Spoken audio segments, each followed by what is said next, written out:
Hello, bookaholics! Welcome back to my channel. Today we are going to discuss episode 5 of Game of Thrones. No, House of Dragons.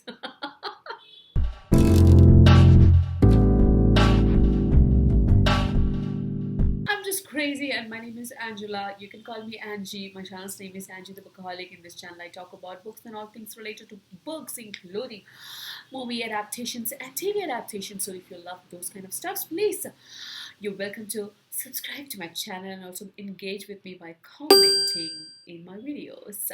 So today, I just finished watching House of Dragon straight out of the episode. So no makeup, not getting ready. I just wanted to put out my wholehearted raw reaction review of this episode. I didn't do the same for episode number 4 because I was busy and I couldn't do the recording on time. So here I am with episode number 5 reaction. But I think so far this is my favorite episode of all the episodes that have been aired, and this is like we are at the midpoint of the season, and I love the way the show is progressing. I love how with every episode the season is getting better and better. But many of my favorite characters have turned out to be my worst favorite characters in this episode. So this was also kind of a midpoint episode for me because there were a lot of things that changed for me, a lot of opinions that I have changed about people in this series. The episode starts with us seeing Mrs. Damon for the first time, and what a brutal scene. I think that's this at this point is when I really started hating Damon, because till last episode Damon was a very intriguing character for me. I was actually rooting for him, and I had already abandoned Rhaenyra along the way, and now I hate Damon as well. So I don't know whom I'm rooting for anymore. I'm not rooting for anymore. I'm just rooting for the show, I think, because most of my favorite characters are kind of turning, yeah, vile and hatesome. Is that a word?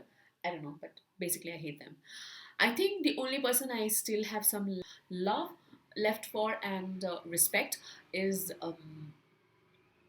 King Viserys at the end of this episode. But we'll get to that. So yeah, the episode starts with Mrs. Damon, and yeah, she is definitely met with horrible fate. We see her for like 10 minutes, and still uh, we develop some kind of compassion for her because she's been referred to her before in many episodes earlier, and we finally get to see her. We see that she is this formidable lady, and for reasons unknown, not blonde, wink wink, she is being ignored by her beloved husband. Rhaenyra, I mean, she is really getting on my nerves right now. She is really, I think, a person with no moral compass at all, I feel. On the other hand, when you look at women who would have lived in this story in the Middle Ages, they had to play their cards right to stay alive, maybe, or to stay relevant. So I understand that she is playing the best hand uh, with the cards that she's been given.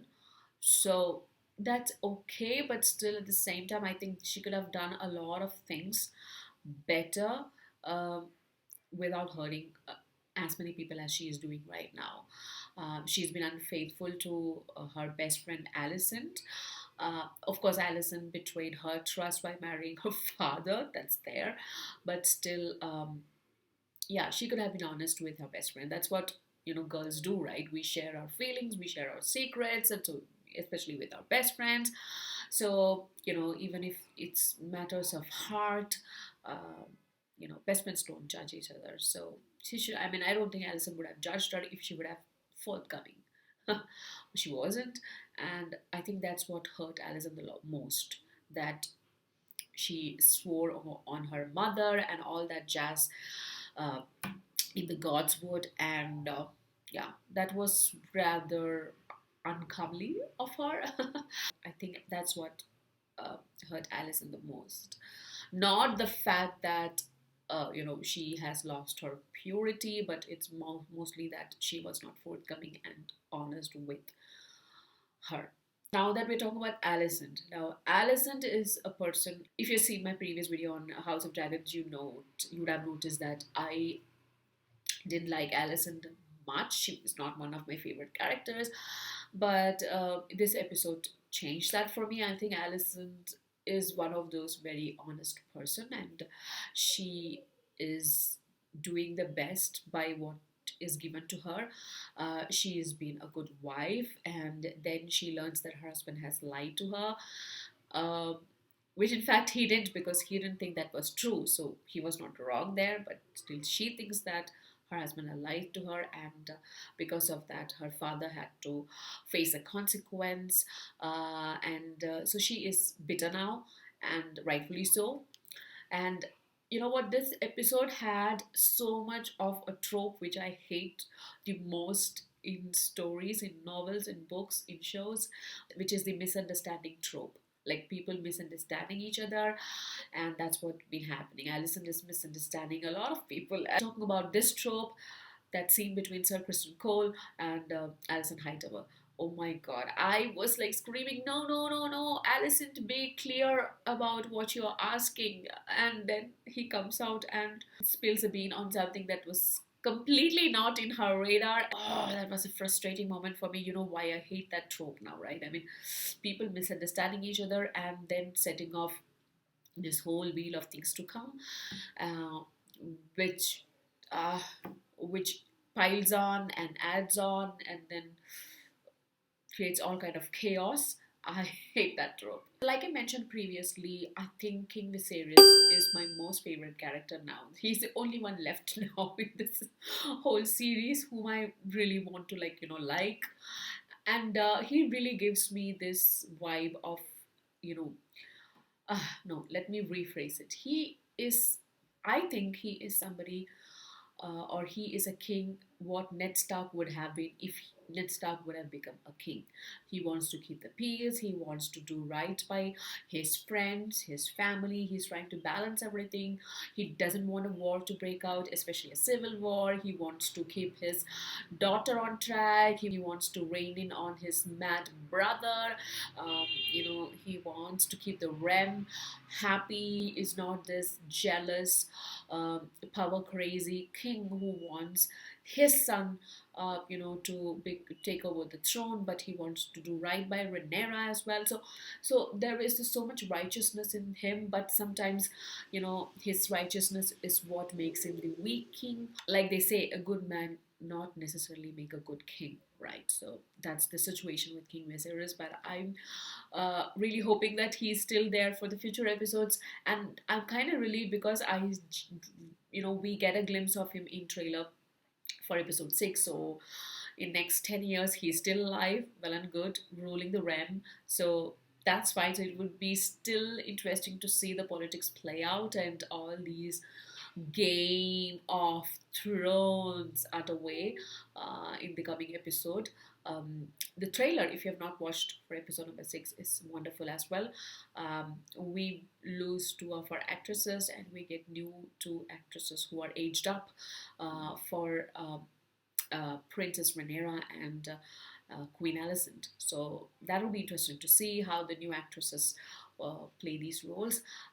From what we have heard and what we have seen in the trailer, they look really brilliant and well cast. The chaos at the end, oh my god, I haven't still understood or grasped completely what really happened. Did Sir Kristen Cole just snap and started beating the hell out of this other guy? I don't know. Or was there something else to it or more to it? Because I don't know what Damon was planning to do, because it was too simplistic, because it was just a mild jest from the other guy's part, and he was trying to pull some strings, trying to send a message saying that, hey, you keep your mouth shut, I will keep my mouth shut. I don't know what really made Sir Christian Cole lose his cool to that extent, to murder a person, that kind of rage. I don't know where he manifested that from, but that was kind of over the board for me. I hope there is something else that was happening behind the scenes. And also, I am not that quite sure about the new hand, especially with his son meddling with Queen Alicent and playing some politics there, and then him gesturing to this guy to pick up Princess Rhaenyra, and him not being there for King when he is clearly struggling. Was he poisoned? What was that blood? I don't know. So I'm not that quite sure about the hand anymore. If it is him playing games, then that would be a super duper um, reveal, I think. But I didn't get proper vibes from the new hand. I think with this episode, I'm really starting to get the Game of Thrones vibe for this show, because till episode number 4 it was a show on its own, but with this episode I really feel that this is happening in Westeros world, and this is definitely George R. R. Martin's world, because yeah, you have the right amount of bloodshed, maybe less, but still we did get kind of like a purple wedding, red wedding kind of a mix. Things are heating up. We can see the momentum picking up, and we can see allegiance is changing now that Lord Corlys is joined with King Viserys now through this marriage. We don't know how the allegiances will change, because now don't know how Lord Corlys and Daemon what is the chemistry between them, what's going to happen between them, because they had a deal, and now King Viserys has stepped up and don't know what's going to happen. So between that threesome, basically we are at the precipice of something really exciting unfolding. As we are moving to the second half of the season, things have really picked up pace and heat, and I can't wait for next episode. Thanks for watching, guys. This is Angie signing off. Subscribe, like, share, comment, all that jazz, and I will see you soon. Bye bye.